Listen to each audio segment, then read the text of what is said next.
first one. The uh, the first type of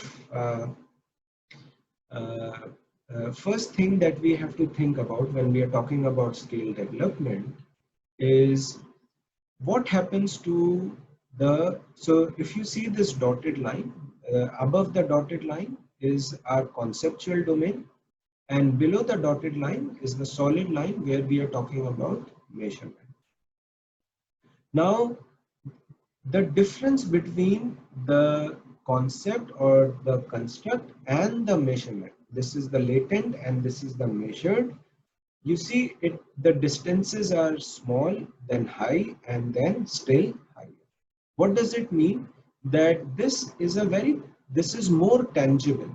Length is pretty tangible, and therefore the distance, this error between its measure and the concept is small.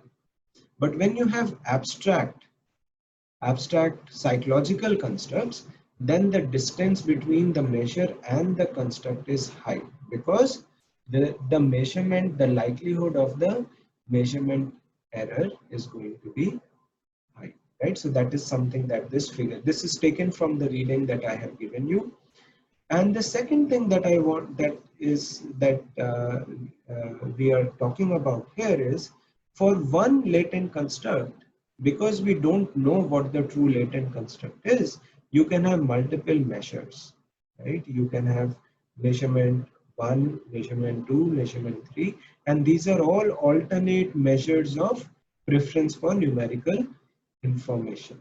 So it is not necessary that for one construct you will have only one scale. Even if there is a scale that exists in the literature, you can still go ahead and develop another measure for your construct, and that is perfectly possible. But obviously you will have to talk about what are the limitations of the existing construct, existing measure, and why there is a need for a new measure for this construct. Now the next thing that we need to talk about when we are thinking about our constructs is, if you see, this is another figure that is there in the reading which talks about levels of abstractness. Now you see, preference for numerical information is shown at a higher level, whereas employees' preference for numerical information and consumers' preference for numerical information is shown at a lower level.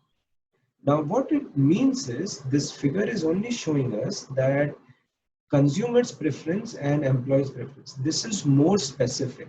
This is more specific, and therefore this is less abstract, because now you are contextualizing in a very specific context. This is for employees and this is for consumers. But if you talk about your construct as a preference for numerical information, that can be valid for both employees as well as consumers. So this is more generalizable, whereas these are more contextual.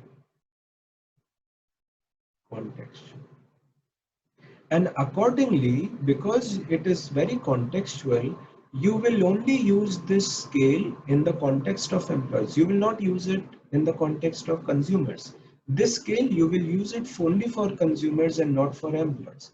Whereas this scale can be used for both employees as well as consumers. So this is another thing, that when you are defining your own constructs and thinking about developing measures, you've got to think about whether you want to make it generalizable, more generalizable, or it is something that you want to make it very context specific.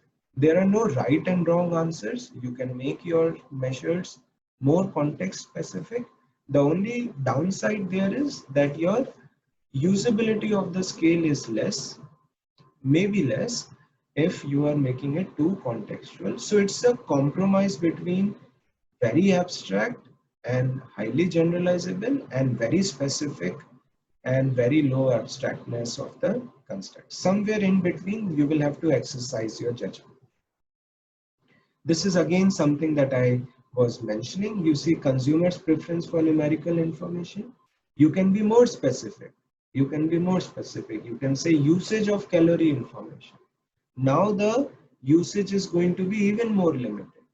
Here it is still more, and here it is the widest. It is spanning all across, right? So that is there.